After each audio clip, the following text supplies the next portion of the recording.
ഒറ്റയ്ക്കിരിക്കാറുണ്ടോ? ഒറ്റയ്ക്കിരിക്കുമ്പോൾ വിഷമിക്കാറുണ്ടോ?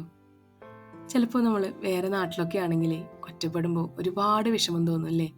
പക്ഷെ വിഷമിക്കണ്ട, നമുക്ക് ആ സമയം നന്നായി യൂട്ടിലൈസ് ചെയ്യാം. How to spend time when you are alone. ഇന്നത്തെ എൻ്റെ ചിന്ത അതാണ് കേട്ടോ. നമുക്ക് നമ്മളെ തന്നെ അറിയാനുള്ള നിമിഷങ്ങളാണ് നമ്മൾ ഒറ്റയ്ക്കിരിക്കുന്ന നിമിഷങ്ങൾ. ഓരോ സമയവും നമുക്ക് വിലപ്പെട്ടതാണ്, ഓരോ മിനിറ്റും നമുക്ക് വിലപ്പെട്ടതാണ്. അപ്പോൾ ഈ ഒറ്റയ്ക്കിരിക്കുന്ന സമയം വിഷമിച്ച് കളയണോ? ചുറ്റിലും ആളുകളില്ല, എന്നെ സന്തോഷിപ്പിക്കാൻ ആരുമില്ല, എന്നെ കേൾക്കാൻ ആരുമില്ല എന്നൊന്നും വിചാരിക്കണ്ട. ആ സമയം നമ്മൾ ബുദ്ധിപരമായി ഉപയോഗിക്കണം. എങ്ങനെയാണെന്നല്ലേ? നമ്മളെക്കുറിച്ച് മനസ്സിലാക്കുക. നമുക്ക് എന്ത് മ്യൂസിക്കാണ് ഇഷ്ടം, അത് വെച്ച് കേൾക്കുക. നമുക്ക് ഏത് ഫുഡാണ് ഇഷ്ടം, അത് ഉണ്ടാക്കി കഴിക്കാൻ പറ്റുവെച്ചാൽ ഉണ്ടാക്കി കഴിക്കുക. പുറത്തുനിന്ന് ഇടയ്ക്കൊക്കെ ഓർഡർ ചെയ്യാൻ പറ്റുവെച്ചാൽ അങ്ങനെ ആവാട്ടോ. മൂവി കാണാൻ പറ്റുവെച്ചാൽ ടി വിയിലുള്ള മൂവീസ് കാണാം. അപ്പം പുസ്തകം വായിക്കാനുള്ള ഇഷ്ടമുള്ള ആളാണെങ്കിൽ നല്ലൊരു പുസ്തകം വായിക്കാൻ ഇതിലും ബെറ്റർ ടൈം ഇല്ല. ഏറ്റവും കൂടുതൽ വിഷമിക്കണം എനിക്ക് തോന്നുന്നു പ്രവാസികൾ തന്നെയായിരിക്കും. ഒറ്റപ്പെടുമ്പോഴും ചിലപ്പോൾ വീട്ടമ്മമാർക്കും വിഷമം ഉണ്ടാവട്ടോ, എല്ലാ പണിയും കഴിഞ്ഞ് എല്ലാവരും പോയി, ഇനി ഞാൻ എന്ത് ചെയ്യും എന്നുള്ളത്. അപ്പോൾ നമ്മൾ നമ്മളെ തന്നെ മനസ്സിലാക്കിയിട്ട്, നമ്മുടെ ഇഷ്ടാനിഷ്ടങ്ങൾ മനസ്സിലാക്കിയിട്ട് പ്രവർത്തിച്ചു കഴിഞ്ഞിട്ടുണ്ടെങ്കിൽ നമുക്ക് എന്തുണ്ടാവും എന്നറിയോ? It promotes self growth.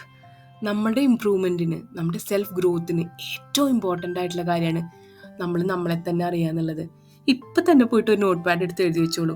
എനിക്ക് ഏത് മ്യൂസിക്കാണ് ഇഷ്ടം കേൾക്കാൻ, എനിക്ക് ഏത് ഭക്ഷണമാണ് ഇഷ്ടം. ഒരു പക്ഷേ നിങ്ങളുടെ പാർട്ട്ണർക്ക് പോലും അറിയണ്ടാവില്ല നിങ്ങൾക്ക് ഏത് മ്യൂസിക്കാണ് ഇഷ്ടം, ഏത് ഭക്ഷണമാണ് ഇഷ്ടം എന്നൊക്കെ.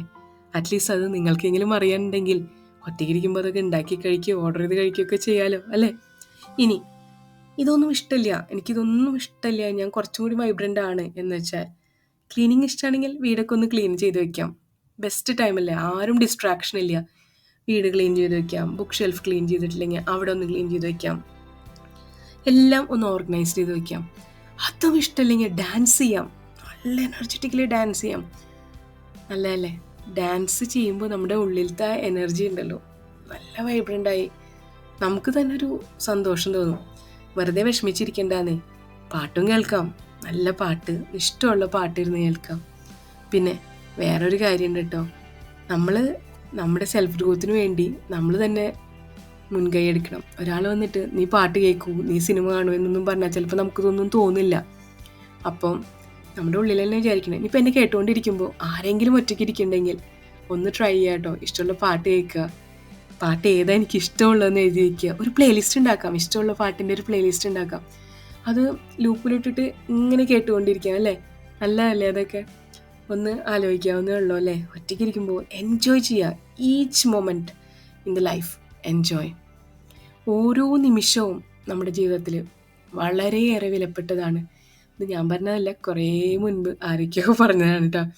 അപ്പോൾ enjoy your life, each moment is precious. Thank you for listening to me, Jita.